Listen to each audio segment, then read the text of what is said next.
मित्रांनो, ही RSPची ट्रॉली आहे. याचा उपयोग आपण टेक्स्चर करण्यासाठी, पेंटिंग करण्यासाठी या RSPचा उपयोग करतो. ही खालच्या बाजूला हा टॉप बसवला आहे, इथून लाईटचं कनेक्शन दिलं जातं. ही मोटर आहे आणि ही पण एक खालची मोटर आहे.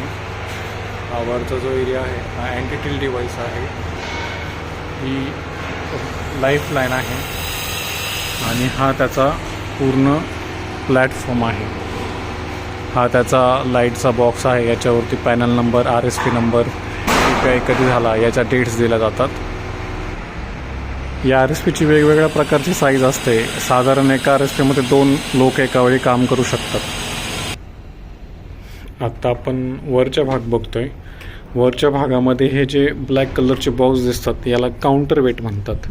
ह्याच्यामुळे जो खाली ट्रॉली आहे त्याच्यावरती जो लोड येईल तो याच्यावरती कॅप्चर केला जातो. आणि हा जो पूर्ण भाग आहे हा बूम आहे. याच्यावरून लाईफ लाईन आणि रोप खाली सोडले जातात. ते ट्रॉलीला अटॅच असतात आणि ते पूर्ण वेट कॅप्चर करतात.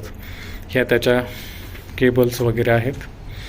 या ॲक्टिव्हिटीचा यूज करून आपण टेक्स्चर, पेंटिंग, रिपेरिंग, ग्राइंडिंग, बार कटिंग अशा सर्व गोष्टी करतो.